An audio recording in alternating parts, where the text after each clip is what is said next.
네. 오늘 유독 여러분들 얼굴이 굉장히 밝으세요. 오늘 찬양도 너무 은혜가 되고 감사한 주일 아침인 것 같습니다.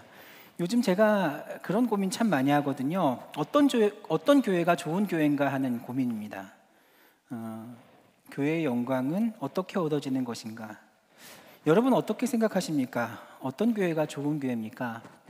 큰 건물, 많은 성도, 특별히 어린이, 청소년, 젊은이들이 많은 교회. 근데 이것이 좋은 교회의 기준이 되지는 못합니다. 좋은 교회의 기준, 여러분 어떻게 생각하고 계세요, 여러분은? 저는 좋은 교회란 그리스도로 충만한 그리스도인들이 가득 차 있는 교회라고 생각합니다. 어디에 있든지 무엇을 하든지 예수님을 생각나게 하는 사람들이 많이 모인 교회. 여러분 우리 주안교회에서 그런 분들을 보신 적이 있으십니까? 별로 없으십니까? 제가 오늘 우리 임마누엘 성가대 찬양하는 모습을 딱 봤는데 오늘따라 얼굴이 밝아 보인다는 게 저분들이 찬양하는 얼굴을 보니까요 그렇게 밝아 화장이 좀 잘 됐나요? 그런 건 아닌데 제가 임마누엘 성가대를 되게 좋아합니다. 왜냐하면 저분들이 어떤 마음 가지고 찬양하는지 알기 때문이에요. 가브리엘도 물론 좋아합니다. 마리아도 좋아합니다. 남성 합창단도 좋아합니다. 다 좋아합니다. 그런데 저분들이 저는 한 번도 인상 쓰면서 찡그리면서 찬양하는 모습을 본 적이 없습니다. 여러분 본 적 있으십니까? 없으시죠? 우리 교회에서 이렇게 봉사하시는 분들 보면요, 특히 뭐 식당 일이 주일엔 굉장히 힘든데 그분들 봉사하시면서 밥 퍼주면서 왜 이렇게 많이 달래요? 이렇게 찡그리는 사람 본 적 있습니까? 없습니다. 저는 우리 교회에서 주일에 봉사하시는 분들 얼굴 보면서 찡그리는 모습을 본 적이 없습니다. 그러면 제가 너무 이상해서 물어봐요. 저분들 일찍 나와서 찬양 연습하시거든요. 연습 제일 많이 하는 성가대가 아마 임마누엘일걸요? 찬양을 굉장히 열심히 연습하시고 피곤하겠다, 힘들겠다라는 생각이 드는데 저렇게 밝아요. 그래서 제가 물어보죠. 왜 이렇게 얼굴이 표정이 좋으세요? 밝으세요? 라고 물어보면 저분들은 항상 그렇게 얘기합니다. 감사해서요 라고 말합니다. 감사해서요. 감사하니까, 그렇죠? 감사하니까 섬길 수 있는 거예요, 그렇죠? 감사하니까 우리가 지금 예배를 드리는 겁니다. 감사하니까 받은 은혜가 너무나도 크니까 봉사할 수 있는 것이고 섬길 수 있는 것이고 참된 예배를 드릴 수가 있는 거예요. 감사가 있으니까요. 그러니까 좋은 교회는요, 감사하는 사람이 많은 교회가 좋은 교회입니다. 제가 내린 결론입니다. 오늘 감사에 대한 말씀을 함께 나눠보려고 하거든요. 감사하면 딱 떠오르는 성경 구절이 하나 있습니다. 데살로니가전서 5장 18절인데 이런 말씀이죠. 범사에 감사하라. 이것이 그리스도 예수 안에서 너희를 향하신 하나님의 뜻이니라. 여러분 잘 아시는 말씀이시죠? 그런데 여러분 이 말씀 따라 잘 살아가고 계십니까? 여러분 이게요 참 재밌는 게 우리가 지키면 좋고 범사에 감사하라라는 이 말씀이 우리가 지키면 좋고 안 지켜도 상관없고 하는 그런 말씀이 아닙니다. 감사해라 명령이거든요. 이 말은요 하나님께서 우리에게 주신 계명, 너는 나 외에 다른 신을 섬기지 말아라, 내 부모를 공경해라, 살인하지 말아라, 도둑질을 하지 말아라 하는 이 명령과 같은 의미를 가지고 있는 겁니다. 하나님의 명령이에요. 그러니까 그 말씀에 따르면 우리가 순종하는 것이고 그 명령을 따르지 않으면 우리가 불순종하는 거예요. 순종은 좋은 거죠. 불순종은 하나님 앞에 죄가 됩니다. 그러니까 범사에 감사하라라는 그 말씀을 따라 살지 않는 우리들, 불평하고 불만 갖고 원망하며 살아가는 사람들은 하나님 앞에 죄 짓는 삶을 살아가는 거예요. 여러분 우리는 그래서 감사하며 살아야 합니다. 출애굽기 16장에 보면 출애굽해서 광야를 헤매이는 이스라엘 민족의 모습이 그려지고 있습니다. 하나님께서 정말로 그 애굽 땅에서 놀라운 기적을 베푸셔서 그 민족을 구원해 내셨습니다. 그리고 약속의 땅 가나안으로 들어가기까지 그들을 인도해내고 계십니다. 물론 과정이 쉽지 않았죠. 정말로 놀라운 기적의 역사로 하나님이 그 민족을 구원하셨습니다. 그렇게 애굽 땅에서 그들이 나왔을 때 이젠 최고 권력을 가진 바로 왕이 하나님 앞에 항복한 거 아닙니까? 이제 나가봐라 그런 거 아닙니까? 그러니까 이스라엘 백성들이 그 애굽 땅을 나가면서 얼마나 기분이 좋았습니까? 노예 생활했던 종살이하던 그 땅에서 해방되었으니까 여러분 얼마나 기뻤겠어요. 아마 저절로 입에서 찬양이 막 터져 나왔을 겁니다. 어떤 찬양했을까요? 제가 생각할 때는 그런 찬양했을 것 같아요. 성령이 계시네, 할렐루야 함께 계시네, 좁은 길을 걸으며 항상 기뻐하는 것 주의 영이 함께함이라, 뭐 이런 찬양하지 않았을까 싶어요. 그런 찬양을 부르면서 막 전진하고 있는데 갑자기 소문이 들려오는 겁니다. 바로가 정신 차리고 군대를 꾸려가지고 다시 그들을 추격하고 있다는 소문이에요. 그러니까 이 사람들이 불안하기 시작한 겁니다. 막 불안에 떨기 시작합니다. 그리고 앞에 홍해가 가로막혀 있고 애굽의 군대가, 바로의 군대가 바로 뒤에까지 쫓아왔다고 얘기가 들리니까 하나님께 불평하기 시작하는 겁니다. 어떻게 불평하는지 아세요? 출애굽기 14장 10절에서 12절, 제가 좀 쉬운 성경으로 읽어보도록 하겠습니다. 이렇게 불평합니다. 이집트에 매장지가 없어서 이곳 광야에서 우리를 죽게 하려고 우리를 데려왔단 말입니까? 왜 우리를 이집트에서 이끌고 나와서 이 같은 일을 당하게 하는 겁니까? 전에 이집트에 있을 때 우리에게 이런 일이 일어날 거라고 하지 않았습니다.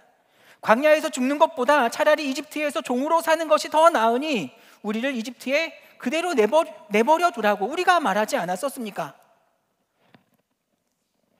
이렇게 불평하는 겁니다.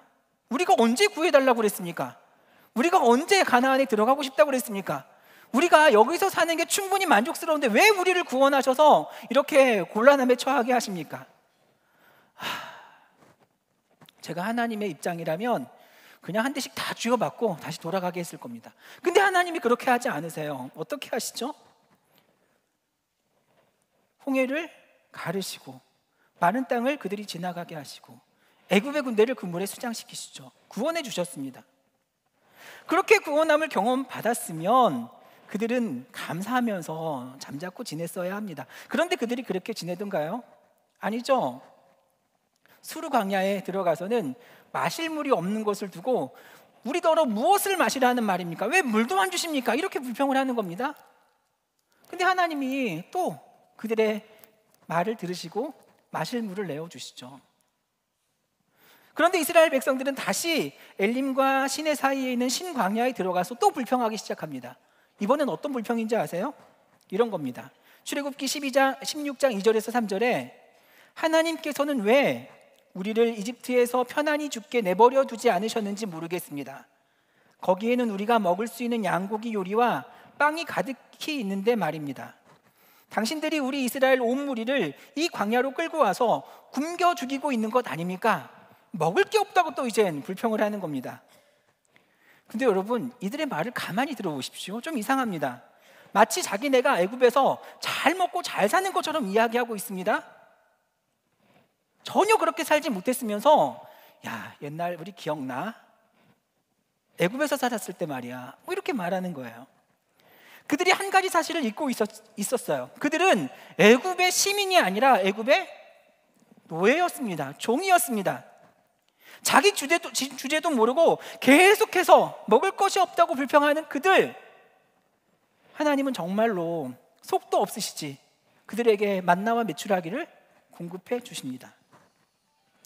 메추라기는 여러분 잘 아시죠? 근데 만나 뭔지 아세요? 저도 만나는 먹어본 적이 없어서요. 출애굽기 16장에 보면 작고 둥글며 서리같이 가는 모양, 작은 것 같습니다. 고사릿과 식물의 가세씨, 그러니까 조그만한 씨앗같이. 근데 맛이 꿀 섞은 과자와 같다, 이렇게 나와 있어요. 먹고 싶죠? 한번 생각해 볼게요.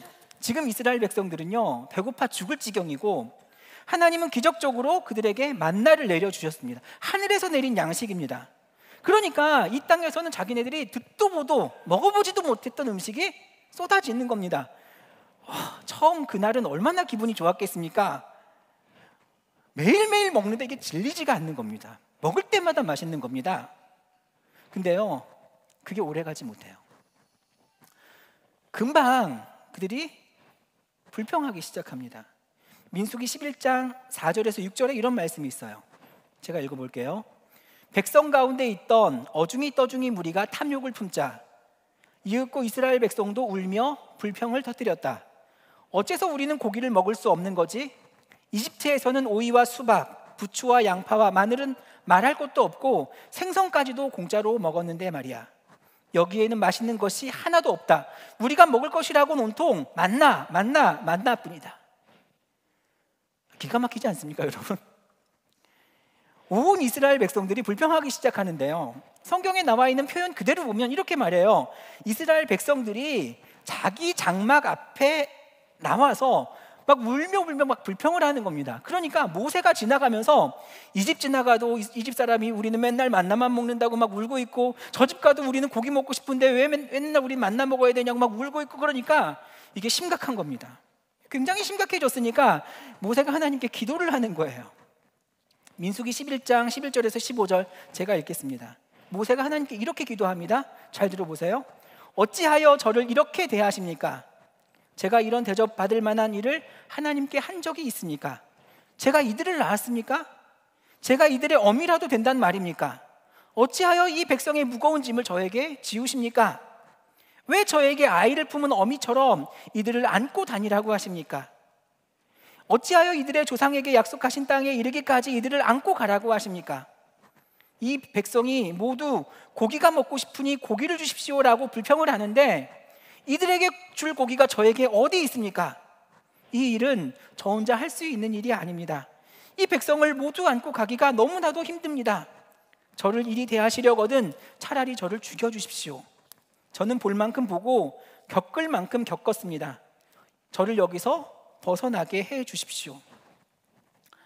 모세도 지금 너무 힘든 거예요. 모세가 차라리 저를 죽여달라고 말하고 있는 겁니다. 이 이야기를 다 들은 하나님께서 이스라엘의 존경받는 지도자들을 불러서 말씀하시고 이 말씀을 백성들에게 전하라 말합니다. 그때 이런 말씀을 주셨어요. 너는 백성에게 이렇게 일러주어라. 너희 자신을 거룩하게 구별하여라. 고기를 먹게 될 내일을 위해 준비하여라. 고기 주신다는 거예요. 너희는 하나님에게 고기를 원합니다. 고기를 주십시오. 이집트에서는 이보다는 더 잘 살았습니다 하고 불평했다. 하나님이 너희의 불평을 들었으니 너희에게 고기를 주겠다. 너희는 고기를 먹게 될 것이다. 너희는 고기를 하루만 먹고 말 것이 아니다. 이틀이나 닷새나 열흘이나 20날도 아니다. 한 달 내내 먹게 될 것이다. 콧구멍에서 고기 냄새가 날 때까지 먹게 될 것이다.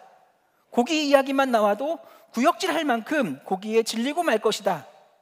너희 가운데 있는 하나님을 너희가 거부하고 그 얼굴을 향해 아이고 우리가 어쩌자고 이집트를 떠났던가 하고 불평했기 때문이다. 고기 먹고 싶다고 하는 이스라엘 백성들의 기도를 하나님이 응답하셨습니다. 그렇죠? 고기 주신답니다. 근데 조금 이상합니다. 그냥 고기 곱게 주시는 게 아닌 것 같습니다. 하루만 먹는 게 아니라 한 달 내내 고기를 먹어서 콧구멍에서 고기 냄새가 날 때까지 먹게 해주신답니다. 그리고 고기 이야기만 나와도 구역질 날 만큼 질리도록 먹게 해주신답니다. 하나님이 기분 좋아서 응답하신 겁니까? 그렇게 보이십니까? 좀 이상하지 않습니까? 하나님이 좀 삐지신 것 같지 않습니까? 좀 화내시는 것 같지 않습니까? 고기가 먹고 싶냐? 내가 주마. 그런데 질릴 때까지 내가 먹게 해준다. 왜 이렇게 말씀하실까요? 감사해야 할 때 불평했기 때문이에요. 보세요. 하나님이 이스라엘 백성을 애굽에서 구원하셨습니다.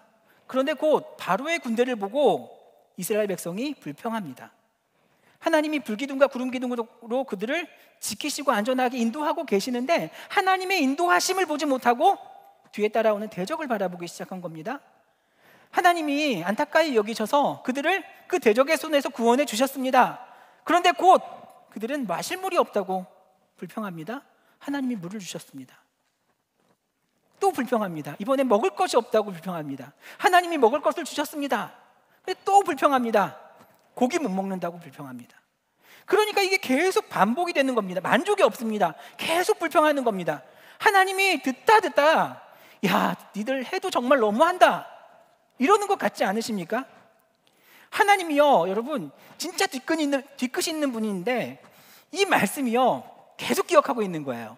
이 일을 계속 기억합니다. 그래서 시편 95편에 보면, 이거는 뭐 수백 년이 지난 다음에 말씀 아닙니까? 그런데 거기에도 옛날에 봐라, 너네 선조들이 광야에서 불평한 걸 내가 아직 기억하고 있다, 그렇게 말씀하시고요. 심지어는 히브리서, 이거는 1000년도 넘게 지난 때 기록된 말씀인데 거기에서도 하나님이 광야에서 있었던 불평과 투덜거림을 다 기억하고 계세요. 하나님 엄청 뒷글이 있는 분이에요.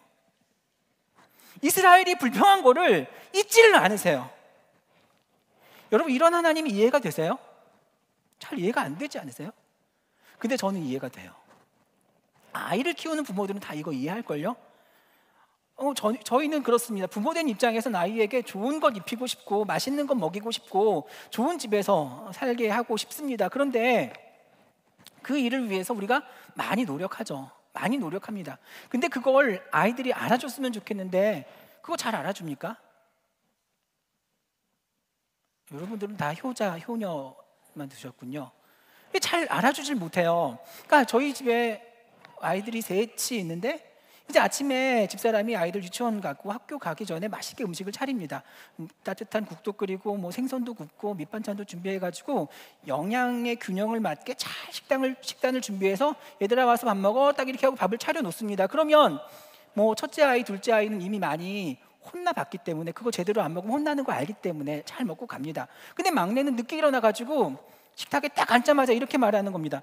왜 내가 맨날 이 밥 먹어야 되는데?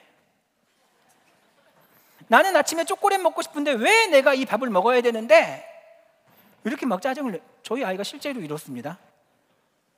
그러면 여러분, 제가 어떤 마음이 들까요? 아니, 저희 집사람이 어떤 마음이 들까요?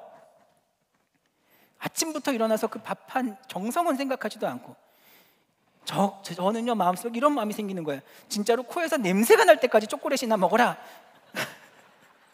질릴 때까지 먹어라, 뭐 이런 생각이 진짜 든다니까요. 그거 뭔지 아시잖아요, 그렇죠? 알면 좀 고개 좀 끄덕거려 주세요. 네, 아시잖아요. 하나님은 그의 백성들을 노예 생활과 압제에서 벗어나게 해주셨고 그들을 젖과 꿀이 흐르는 땅으로 이끄셨습니다. 하나도 걱정할 것이 없이 있어야 할 때 필요한 은혜들을 그때그때마다 공급해 주셨어요.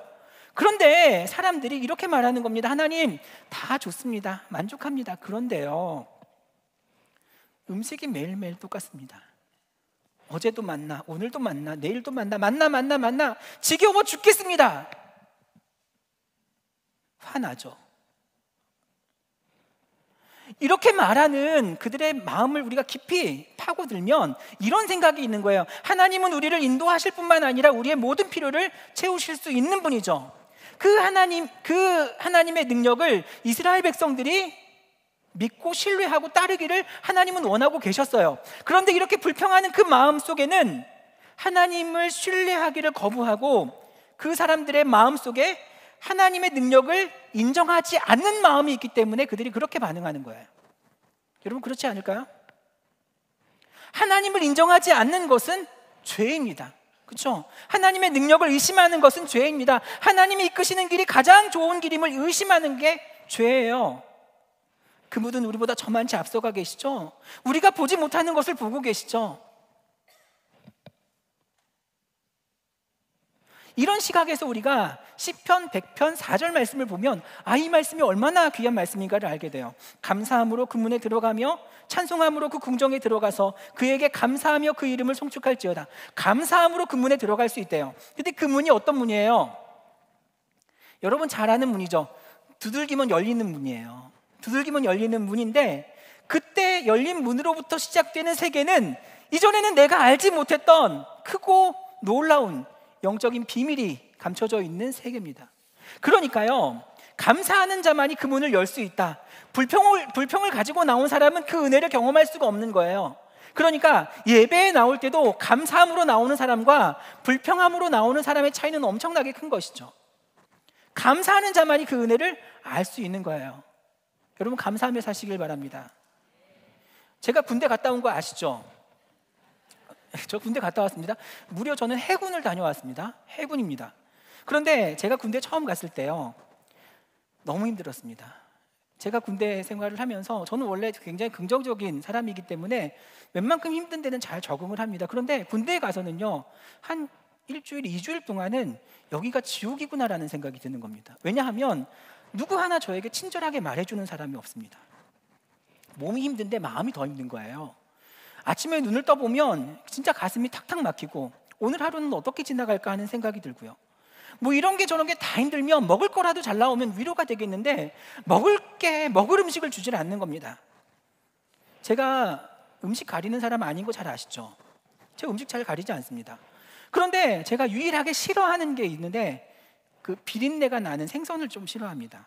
멸치를 넣은 국물을 제가 별로 안 좋아합니다. 그런데 거기에서 밥을 먹는데 국에도 찌개에도 조림에도 볶음에도 다 생선이 들어가고 멸치가 들어가는 겁니다. 저는 미역국에 멸치 들어가는 건 처음 먹어봤고요. 그리고 콩나물에 멸치가 들어가는 것도 전 처음 먹어봤습니다. 그러니까 입고 먹고 자고 생활하는 모든 데 낙이 하나도 없으니까요. 이게 얼마나 힘듭니까? 그러니까 하루하루 이런 생각을 하는 겁니다. 이것도 힘들고 저것도 힘들고 이거는 몰랐는데 이것도 힘드네, 저거는 몰랐는데 저것도 힘드네. 힘든 게 너무 많으니까요, 제가 그날부터 군대에서 힘든 일들을 하나씩 적어가기 시작했어요. 수도 없이 적히더라고요. 막 하루가 되면 한 페이지씩 이것도 힘들고 저것도 힘들고 다 적습니다. 그런데 이 생각이 어느 수준까지 이르렀는가 하면 나중에는 내가 누군가 나를 대신해서 군 생활할 수 있으면 그 사람이 원하는 대로 돈을 다 줄 수 있겠다, 이런 생각까지 하는 겁니다. 돈 한 푼도 없으면서 내가 밖에 나가서 정말로 노가다를 해서라도 돈을 벌어서 그 사람이 나를 대신해서 군 생활하면 내가 다 줄 수 있겠다, 이런 생각까지 미치는 겁니다. 그리고 또 힘들고 하는 그 일들만 계속 찾으니까, 여러분 제가 용기는 별로 없거든요. 힘들다고 뛰쳐나올 용기는 저한테 없어요. 그러니까 다 힘드니까 그 생각이 제 머릿속을, 마음을 다 지배하고 있으니까 거기서 사는 게 정말로 기적이었습니다. 그러다 보니까 이렇게 살면 안 되겠는 거예요. 생각을 바꿔 먹자. 그리고 그 다음 날부터 제가 어떤 생각을 했는가 하면, 힘든 일을 찾는 것을 중단하고 행복한 일을 찾는 겁니다. 처음에는 별로 없었습니다. 노트에 적어야 되는 적을 게 별로 없습니다. 제일 첫날 제가 적은 감사의 제목, 행복한 일은 좋은 친구를 만난 일이었습니다. 제 옆에 제가 한번 얘기했을 텐데, 친구를 만났는데 그 친구가 믿음이 정말로 좋은 아버지를 둔 아이, 그러니까 이름도 천국이에요. 김천국. 그러니까 그 김천국 친구를 만난 게 저한테는 너무 감사한 일이 된 거예요. 같이 밤마다 자면서 손잡고 기도하고 잤거든요.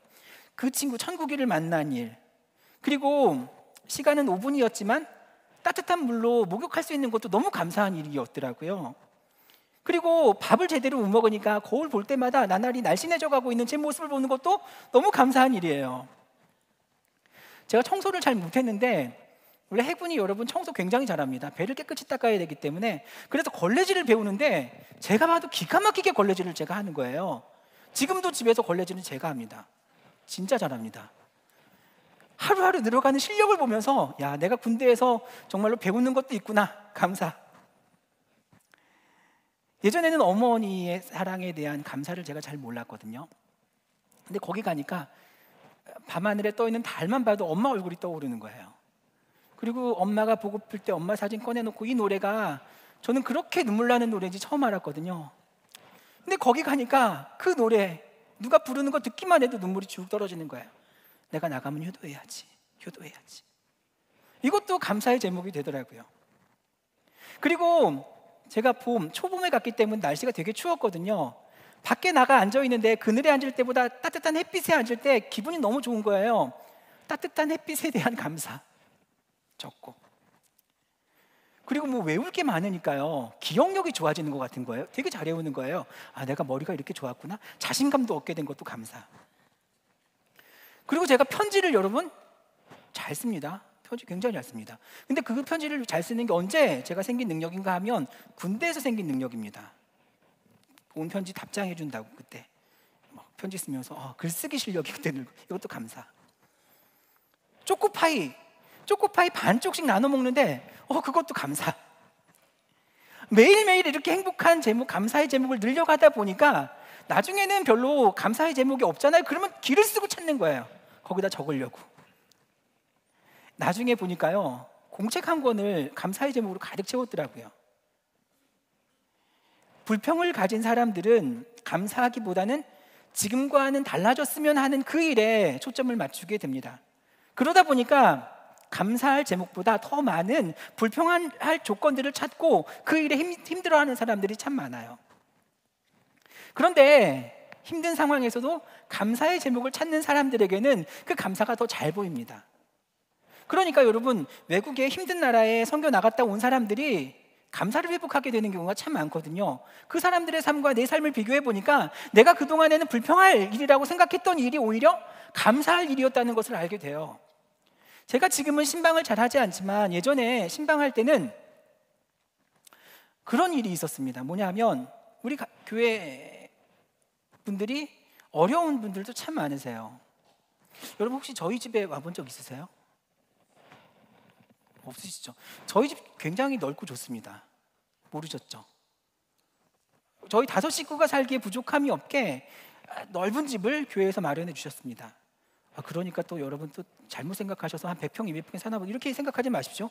저희 식구들이 살기에 부족함이 없는 집을 교회에서 성도님들이 마련해 주셨어요. 얼마나 감사한지 몰라요.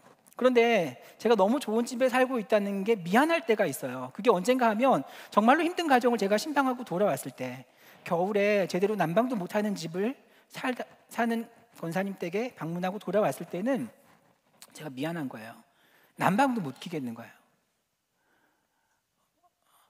근데 또 반대 상황도 있어요. 너무 좋은 집에 신방 갔다 오면 또 그런 게 아니에요. 왜 우리 집은 이 문도 제대로 안 열려? 처음 들어갈 때부터 막 불만이 터져 나오는 거예요. 왜 이 문이 소리가 나? 왜 딴 때는 청소도 잘하고 있다가 왜 오늘 청소도 잘 안 해나? 커튼은 저게 색깔이 저게 뭐야? 이게 뭔지 아시죠? 삶에 자꾸 불평이 생기는 이유가 바로 거기에요. 비교하게 되고 그 불평의 작은 씨앗이 내 마음에 자리 잡게 되고 그것이 불만족의 꼬리에 꼬리를 물고 계속 커지고 확산되어지는 거예요. 저는 이스라엘 백성들이 그렇게 불평하게 된 것도 저는 한 사람으로부터 시작되었다고 생각을 합니다. 어느 날 한 사람, 여러 사람이 같이 모여서 만나를 맛있게 먹고 있는데 그 자리에서 어떤 사람이 이렇게 말하는 거예요. 만나 이제 좀 지겹지 않아? 별로 그런 생각을 해본 적이 없고 나 만나 맨날 먹어도 좋은데 이러고 먹고 있던 사람이 글쎄 좀 지겨운 거 아닌가? 그런 거 있잖아요. 우리가 같이 예배를 드리는데 이 지금 예배 드리기 딱 좋은 온도죠. 근데 누구 한 사람이 옆에 있는 사람에게 여기 좀 춥지 않아? 그럼 그래 좀 추운 것도 같고 이게 확 퍼지는 거예요. 이 불평이요 전염성이 있습니다. 한 사람에게서 다른 사람에게로 퍼지고 공동체 전체를 감염시킬 수가 있습니다. 투덜대는 가족, 부정적인 이웃, 비판적인 교인이 한두 명만 있어도 그 공동체는 금방 병에 전염이 돼요. 여러분 여기 앞에 있는 모니터 기억나시죠? 처음엔 양쪽에 이렇게 스크린이 달려 있었어요. 그게 어느 날부터 조금씩 흐려지고 글씨가 잘 안 보이고 영상을 재생할 때는 영상이 잘 안 보이고 그래서 우리가 새롭게 스크린을 싹 바꿨습니다. 모니터로. 그런데 여러분 그거 아세요? 딱 바꾸고 나서 첫날 예배를 드리고 어떤 분이 저에게 그런 말씀하셨어요. 모니터가 너무 밝아요. 옛날 것만 못해요. 이렇게 말씀하시는 거예요. 비싼 돈 주고 바꿨는데 예전만 못하다니까 얼마나 속상하겠어요. 하나님의 교회는 여러분 감사하며 긍정적인 마음을 가지고 살아야 해요. 불평을 전염시키는 자들이 아니라 감사를 전하는 사람들이 되어야 합니다. 왜냐하면 하나님은 불평하는 자에게 은혜를 허락하지 않으시고 감사하는 자에게 더 큰 감사의 제목을 주시는 하나님이기 때문에 그래요. 우리가 믿는 하나님이 어떤 하나님이에요? 우리를 구원하신 하나님이고 우리에게 필요한 모든 것을 공급해 주시는 하나님이고 하나님을 사랑하는 그분의 자녀들에게 그의 뜻대로 부르심을 입은 모든 자들에게 합력하여 선을 이루시는 하나님이라는 사실을 믿는 우리가 아닙니까? 이 사실을 알고 있는 사람들이 어떻게 불평하며 원망하며 살 수 있겠습니까? 카일 아이들먼 목사님이 쓴 책 은혜가 더 크다를 보면 거기에 루게릭병을 앓고 있는 에드 돕슨 목사님의 이야기가 나옵니다. 그분이 이렇게 글을 쓰고 있어요. 루게릭병이니까 하루하루 죽어가는 겁니다. 이분이 이렇게 고백합니다. 나는 감사하지 않는 일들이 많다. 더는 셔츠의 단추를 채울 수 없다. 두꺼운 외투를 입을 수 없다. 머리 위로도 손을 올릴 수 없다. 글을 쓸 수가 없다. 오른손으로 음식을 먹을 수 없다. 왼손으로 음식을 먹지만 이제 그것도 점점 힘들어지고 있다. 그리고 시간이 지날수록 이런 어려움이 점점 더 심해질 것이다. 그러니 도대체 무엇을 감사해야 하는가? 아주 많다. 주님, 오늘 아침에 저를 깨워주셔서 감사합니다. 주님, 침대 위에서 뒤집을 수 있게 해주셔서 감사합니다. 주님, 여전히 침대에서 일어날 수 있게 해주셔서 감사합니다. 주님, 화장실까지 걸어갈 수 있어서 감사합니다. 주님, 여전히 이를 닦을 수 있어서 감사합니다. 주님, 여전히 아침 식사를 할 수 있어 감사합니다. 주님, 여전히 걸을 수 있게 해주셔서 감사합니다. 주님, 여전히 말할 수 있게 해주셔서 감사합니다. 그리고 아직도 많이 있다. 나는 루게릭병과 함께하는 여정에서 내가 할 수 없는 일이 아니라 할 수 있는 일에 초점을 맞추는 법을 배웠다. 내 삶의 작은 일들에 감사하고 내가 여전히 할 수 있는 일들에 감사하는 법을 배웠다. 이 목사님은 하루하루 고통스럽고 점점 약해져가는 죽음을 향해 치닫는 인생을 살아가고 있었습니다. 불평할 일들이 참 많아 보이죠. 감사할 일들이 별로 없어 보입니다. 하지만 그분은 불평으로 삶을 살기를 거절하고 은혜의 눈으로 자신의 삶을 바라보기 시작했던 거예요. 그러니까 감사할 일이 너무나도 많았습니다. 어떤 믿음입니까? 하나님께서 내 삶을 최선으로 바꾸실 것이다 라는 그 믿음 아닙니까? 이 말씀을 마무리하면서 제 삶을 가만히 되돌아보았습니다. 제가 지금 이 자리에 서 있는 것, 좋은 일만 있었던 것은 아니었겠죠. 불평할 만한 상황들이 정말로 많았을 겁니다. 그런데 그 일들이 오히려 저를 이곳에 단단히 고정시켜 놓았습니다. 그 당시에는 지긋지긋해서 벗어나고 싶었던 그 일들, 치가 떨리게 싫었던 그 상황과 그 사람들, 너무나도 마음이 아파서 다 내려놓고 포기하고 싶었던 그 순간들, 갑갑하고 막막해서 소망을 찾기 어려웠던 그 모든 순간들, 그 상황에는 그 일들이 내 삶에서 바뀌어지기를 원해서 간절히 기도해 왔지만 지금은 제 삶 속에서 그 사건들이 어떻게 감사의 제목으로 바뀌었는지 저는 너무나도 잘 알고 있습니다. 망하고 다치고 실패하고 아프고 배신당하고 억울한 누명을 쓰고 이별을 경험하고 병들고 사고를 당하고 했던 그 모든 일들이 저를 아프고 너무나도 힘들게 했지만 그 일을 통해 저는 하나님이 저를 이렇게 빚어가는 손길을 경험할 수가 있었습니다. 더 많은 성도들의 아픔을 같이 하라고, 눈물을 흘릴 때 같이 울어줄 수 있는 사람이 되라고 그렇게 저를 빚어가신 게 아닌가라고 생각을 하니까 그 일들이 저에게는 너무나도 큰 감사이고 은혜가 되더라고요. 우리 모두는 내 바람과 달랐던 여러 상황 가운데 내가 불평했던 일들 속에서 역사했던 하나님의 은혜를 망각할 때가 참 많습니다. 여러분, 사랑하는 이로부터 버림받은 경험들 있으시죠? 그때 우리는 그 상황을 정말로 원치 않았지만 일생의 반려자를 만나서 결혼한 지금 우리는 그때를 되돌아보면서 아, 그때 하나님이 그래서 헤어지게 하셨구나 라는 생각을 하게 되는 거예요. 내가 원하는 학교에 들어가지 못했거나 직장에서 승진하지 못했을 때 그 상황이 심하게 부당하게 느껴지고 마음에 들지 않지만 지금은 우리가 좋아하는 이 일을 하면서 그때를 되돌아보면서 하나님의 은혜를 볼 수 있는 거예요. 우리가 암 진단을 받고 특별한 치료를 받을 때에는 어떻게 하나님이 나에게 이런 시험을 주실 수 있는가라고 주님께 원망하게 되지만 그러나 그 인생에서 그 기간 동안에 예수님을 만났다면 그때를 돌아보면서 하나님이 그 일을 통해서 나를 만나주셨구나, 감사의 고백을 드릴 수가 있는 것이죠.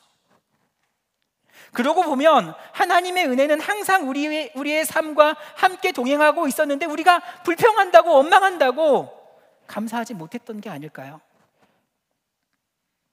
우리가 알거니와 하나님을 사랑하는 자, 그 뜻대로 부르심을 입은 자들에게는 모든 것이 합력하여 선을 이루느니라. 여러분, 이 말씀 믿으십니까? 이 말씀의 뒤에 말씀을 보면 이런 이야기들이 있어요. 하나님이 우리를 위하시면 누가 우리를 대적하겠는가? 그분은 자기 아들을 아끼지 아니하시고 모든 사람을 위해 내어주신 분이다. 이 세상 그 누구도 그 어떤 것도 우리를 그리스도의 사랑에서 끊을 수 없다. 우리는 그 사랑으로 말미암아 어떤 상황 가운데도 넉넉하게 이기게 될 것이다. 사도 바울의 고백 아닙니까? 그런 삶을 살아가는 우리가 어떻게 감사하지 않고 불평과 원망으로 삶을 살아갈 수가 있겠습니까? 눈앞에 질병이나 실패가 다가와도, 엄청난 위협을 주는 대적이 다가온다 할지라도 이 모든 일들은 하나님이 나를 사랑하셔서 내게 허락하신 시험이다 볼 수 있어야 하고요, 나에게 일어나는 모든 일들을 통해 선을 이루시는 하나님께서 나와 함께 동행하신다는 그 믿음을 우리는 날마다 선포하며 살아가야 하는 거예요. 그러니까 제발 눈앞에 놓여진 현실만을 바라보면서 이게 잘못됐다고, 이게 시험이다고, 하나님이 나를 사랑하지 않는다고, 나를 버리셨다고 단정하지 마십시오. 우리 모두는 합력하여 선을 이루시는 하나님을 믿는 사람들이에요. 찬송가 450장 3절에 보면 이런 내용의 가사가 있습니다.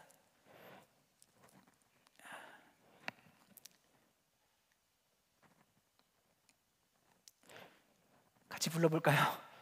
불같은 시험 많으나 겁내지 맙시다. 구주의 권능 크시니 이기고 남게. 다시 한번 불같은 시험 많으나 겁내지 맙시다. 구주의 권능 크시니 이기고 남겠네. 여러분, 하나님은 우리 편이십니다. 우리와 함께 하십니다. 이번 한 주 감사절을 준비하시면서 여러분 삶에 펼쳐진 불평을 모두 걷어내시고 하나님을 향한 감사를 온전히 회복할 수 있게 되기를 주님의 이름으로 간절히 축원합니다. 기도하겠습니다. 하나님, 오늘 말씀을 통해 우리의 인생을 다시 한번 되돌아봅니다. 죽을 뻔한 위기도 넘겼고, 돈도 잃고, 사람도 잃고, 직장도 잃고, 너무나도 막막해서 하루하루 어떻게 살아가는가라고 염려할 때 그 일들이 우연히 잘 풀려진 것이라고 우리는 생각할 때가 너무나도 많았습니다. 하나님께서는 내가 원하는 대로, 내가 기대하는 대로 한 번도 응답을 안 하셨다고 주님을 원망할 때도 있었습니다. 그러나 주님, 항상 하나님은 우리 곁에 계셨습니다. 우리를 떠난 적이 한 번도 없으십니다. 잘 될 때나 못 될 때나 하나님의 사랑은 우리 곁에 있었습니다. 하나님이 우리에게 너무나도 많은 감사의 제목을 주셨는데 우리는 원망의 눈길로, 불평의 눈길로 그것들을 바라보며 온전히 감사하지 못했었습니다. 주님, 감사를 회복하는 자들 되게 하여 주옵소서.